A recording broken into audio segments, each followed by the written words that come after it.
అది మే 29, 1999 సంవత్సరం. అప్పటి ఉమ్మడి ఆంధ్రప్రదేశ్లోని నల్గొండ జిల్లాలో భువనగిరి అనే ప్రాంతంలో ఒక దర్గా బావిలో ఎవరో గుర్తు తెలియని వ్యక్తి యొక్క శరీర భాగాలు ఉన్నాయని పోలీసులకి తెలిసింది. అలా తర్వాత 13 రోజుల వరకు భువనగిరి చుట్టుపక్కన ఉన్న బావులలో, చెరువులలో శరీర భాగాలు దొరుకుతూ వచ్చాయి. చివరగా జూన్ 10, 1999న ఆ శరీర భాగాలకి సంబంధించిన తల దొరకడంతో ఆ శరీర భాగాలు తెలంగాణ ఫోక్ సింగర్ అయిన బెల్లి లలితవని తెలిసింది. కొన్ని రోజులకి బెల్లి లలితని చంపించింది నయీం అని పోలీసులు చెప్పారు. చంపించింది నయీం అయితే ప్రజలందరూ అప్పటి ఉమ్మడి ఆంధ్రప్రదేశ్ హోంమంత్రిగా పనిచేసిన ఎలిమినేటి మాధవ్ రెడ్డి మరియు టీడీపీ గవర్నమెంటే బెల్లి లలితని హత్య చేయించిందని ఆరోపణలు చేశారు. అసలు ఈ బెల్లి లలిత, నయీం, ఎలిమినేటి మాధవ్ రెడ్డి ఎవరు? బెల్లి లలిత కేసులో ప్రజలు చంద్రబాబు నాయుడు గారిని, పోలీసులని ఎందుకు అనుమానించారు అనేది ఈ రోజు వీడియోలో చెప్పబోతున్నాను.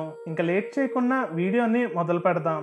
1974లో అప్పటి ఉమ్మడి ఆంధ్రప్రదేశ్ నల్గొండ జిల్లాలో బెల్లి లలిత పుట్టింది. ఒక నిరుపేద కుటుంబంలో జన్మించడంతో బెల్లి లలిత పెద్దగా చదువుకోలేదు. అయితే వాళ్ళ ఫాదర్ ఒక ఫోక్ సింగర్ అవడంతో బెల్లి లలిత కూడా ఫోక్ సింగింగ్ నేర్చుకుంది. ఫోక్ సింగింగ్ తో పాటు భువనగిరిలో ఉన్న సూర్యవంశీ కాటన్ మిల్ లో పనిచేసేది. అది 1995 సంవత్సరం. ఉమ్మడి ఆంధ్రప్రదేశ్ లో టీడీపీ ప్రభుత్వం ఎన్నికలలో గెలిచింది. టీడీపీ పార్టీ భువనగిరి నియోజకవర్గానికి చెందిన ఎలిమినేటి మాధవ్ రెడ్డిని హోమ్ మినిస్టర్ గా చేసింది. అయితే హోమ్ మినిస్టర్ అవ్వగానే మాధవ్ రెడ్డి నక్సలైట్స్ ని చంపించడం మొదలు పెట్టారు. అలానే ఎవరైనా నక్సలిజం నుంచి బయటకు వస్తే వాళ్ళకి ఉద్యోగాలు అవి కూడా ఇచ్చేవాళ్ళు. అయితే భువనగిరికి చెందిన కొన్ని వెనకపడ్డ ఏరియాలలో నీటి సమస్య ఉండేది. ఆ నీటి సమస్యని ప్రభుత్వం పట్టించుకోవడం లేదని ఆ నీటి సమస్య మీద బెల్లి లలిత తన పాటతో ప్రభుత్వాన్ని విమర్శించడం మొదలు పెట్టింది. ప్రజల తరపున పోరాడుతుంది అనే కారణంతో బెల్లి లలితకి ప్రజలలో గుర్తింపు దక్కింది. అది 1996 సంవత్సరం. తెలంగాణ ప్రజలలో ప్రత్యేక తెలంగాణ ఉద్యమం మెల్లిగా మొదలవుతుంది. అసలు తెలంగాణ ప్రజలు ఎందుకని ప్రత్యేక తెలంగాణ అడిగే వాళ్ళనేది ఒక సెపరేట్ స్టోరీ. దాని గురించి నా పాత వీడియోలో చెప్పాను. ఇంట్రెస్ట్ ఉన్న వాళ్ళు చూడండి. అలా బెల్లి లలిత కూడా ఈ తెలంగాణ ఉద్యమంలో చేరి ప్రత్యేక తెలంగాణ కావాలని అడగడం మొదలు పెట్టింది. అది మార్చి 1997.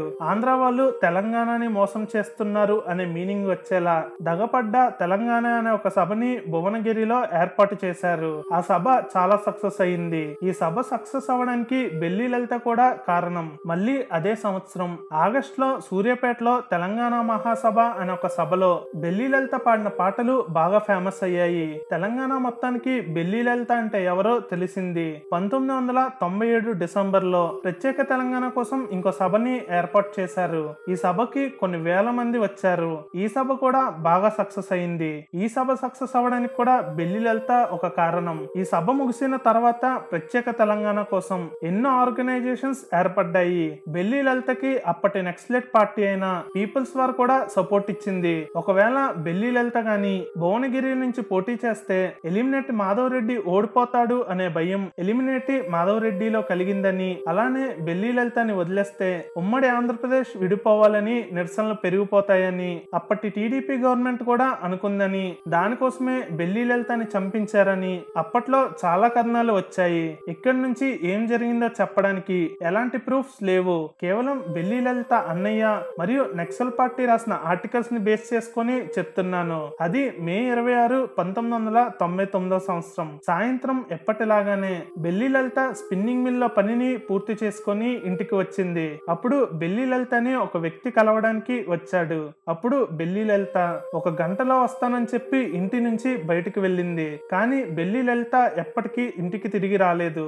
ఈ విషయం తర్వాత రోజు బయటకు తెలిసింది. భువనగిరి మరియు చుట్టుపక్కల ఉన్న సంఘాలు బెల్లి లలితని కనిపెట్టాలని పోలీసుల మీద, ప్రభుత్వం మీద చాలా ఒత్తిడిని తీసుకొని వచ్చాయి. ఇదే సమయంలో ఒక లెటర్ బయటికి వచ్చింది. ఆ లెటర్ ఇంకెవరి నుంచో కాదు, బెల్లి లలిత నుంచి వచ్చింది. ఆ లెటర్ లో ఏముంది ఉందంటే తనకి పీపుల్స్ వార్ గ్రూప్ లో ఒకరితో సంబంధం ఉందని, తను ఆ వ్యక్తి దగ్గరికి వెళ్ళిపోతున్నానని, తను క్షేమంగానే ఉందని ఆ లెటర్ లో ఉంది. అయితే ప్రజలు మాత్రం ఈ లెటర్ ని నమ్మలేదు. ఎందుకంటే అప్పటికే బెల్లి లలితకి పెళ్లి జరిగింది అండ్ పిల్లలు కూడా ఉన్నారు. పోలీసులు కావాలని బెల్లి లలిత క్యారెక్టర్ ని డిగ్రేడ్ చేయడానికి వాళ్ళే ఈ లెటర్ ని సృష్టించారని ప్రజలు భావించడం మొదలు పెట్టారు. ఒక హ్యాండ్ రైటింగ్ ఎక్స్పర్ట్ ని తీసుకుని వచ్చి ఆ లెటర్ ని పరిశీలించగా అది బెల్లి లలిత రాసిన లెటర్ కాదని తెలిసింది.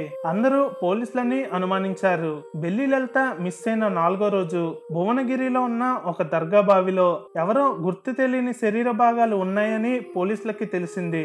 అప్పుడు కూడా పోలీసులు అవి బెల్లి లలితవి కాదని, బెల్లి లలిత నక్సల్లో చేరిపోయిందని చెప్పారు. అలా బెల్లి లలిత మిస్ అయిన 13వ రోజు తన తల దొరకడంతో చనిపోయింది బెల్లి లలిత అని పోలీసులు నిర్ధారించారు. అప్పటికి కూడా పోలీసులు తనకి ఉన్న చెడు పరిచయాల వల్లే ఈ హత్య జరిగిందని చెప్పారు. కానీ బెల్లి లలిత అన్నయ్య అయిన బెల్లి కృష్ణ మాత్రం పోలీసులు మరియు గవర్నమెంట్ కలిసి నయీం సహాయంతో బెల్లి లలితని చంపించి ఉంటారని ఆరోపణలు చేశాడు. దీనితో ప్రభుత్వం మీద ఒత్తిడి పెరగడంతో నయీం సోదరుడైన అలీముద్దీనే బెల్లి లలితని చంపాడని పోలీసులు కనుక్కున్నారు. వ్యక్తిగత పగలు కారణంగా బెల్లి లలితని అలీముద్దీన్ చంపాడని పోలీసులు చెప్పారు. ఇక్కడ ప్రశ్న ఏమిటంటే అసలు నయీం ఎవరు? బెల్లి లలితని నయీం ఎందుకు చంపించాడు అని తెలుసుకోవాలంటే మీకు నయీం అంటే ఎవరో తెలియాలి. అది 1990ల కాలం. హైదరాబాద్ లోని నక్సల్ ప్రభావం చాలా ఉండేది. అలా భువనగిరిలో ఉన్న నయీం అనే వ్యక్తి కూడా ఒక నక్సల్ గ్రూప్ లో చేరాడు. అదే సమయంలో ఈ నక్సలైట్స్ ని అణిచివేయాలని ఐపీఎస్ ఆఫీసర్ కేఎస్ వ్యాస్ గారు గ్రే హౌండ్స్ అనే ఒక పోలీస్ టీమ్ ని ప్రారంభించారు. ఈ పోలీస్ టీమ్ తో నక్సలైట్లని అణిచివేయాలని కేఎస్ వ్యాస్ గారు అనుకున్నారు. దీనితో నక్సలైట్లు ఐపీఎస్ ఆఫీసర్ కేఎస్ వ్యాస్ గారిని చంపేయాలనుకున్నారు. అది జనవరి 27, 1993వ సంవత్సరం. హైదరాబాద్ ఎల్బీ స్టేడియం దగ్గర రన్నింగ్ చేస్తున్న కేఎస్ వ్యాస్ ని నక్సలైట్లు చంపేశారు. అయితే చంపిన నక్సలైట్లలో నయీం కూడా ఉన్నాడు. ఐపీఎస్ వ్యాస్ హత్య కేసులో ఫిబ్రవరి 1993లో పోలీసులు నయీం ని అరెస్ట్ చేశారు. అప్పటి నుంచి నయీం జైలులోనే ఉన్నాడు. జైలులో ఉన్న సమయంలో నయీం కి నక్సలైట్లకి మధ్య విభేదాలు వచ్చాయి. అయితే నయీం నక్సలైట్లని అంతం చేయాలని అనుకున్నాడు.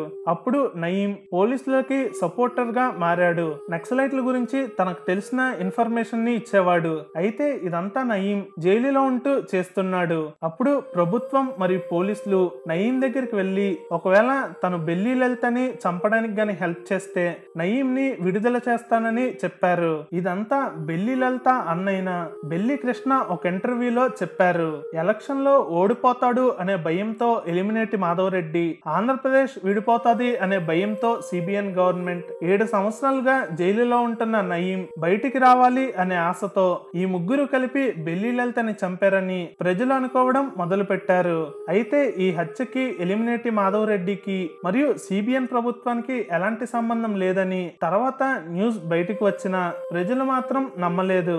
అయితే ఇంతటితో అయిపోలేదు. అప్పట్లో ఎలిమినేటి మాధవ్ రెడ్డి హోమ్ మినిస్టర్ గా ఉన్నప్పుడు ఎంతో మంది నక్సలైట్లని ఎన్కౌంటర్ చేయించాడు. పోలీసులకి నక్సలైట్ల మీద ఫ్రీ హ్యాండ్ లాంటివి ఇవ్వడం చేశారు. దీనికి ప్రతీకారంగా మరియు బెల్లి లలిత హత్యకి కూడా ఎలిమినేటి మాధవ్ రెడ్డియే కారణమని నమ్మిన నక్సల్స్ మాధవ్ రెడ్డిని చంపేయాలని అనుకున్నారు. అది మార్చి 7, 2000 సంవత్సరం. నక్సల్స్ కి చెందిన పీపుల్స్ వార్ అనే ఒక సంస్థ గట్కేసర్ దగ్గర ల్యాండ్ మైన్ పెట్టి ఎలిమినేటి మాధవ్ రెడ్డి గారిని చంపేశారు. నయీం అదే సంవత్సరం మే నెలలో జైలు నుంచి బయటకు విడుదలయ్యాడు.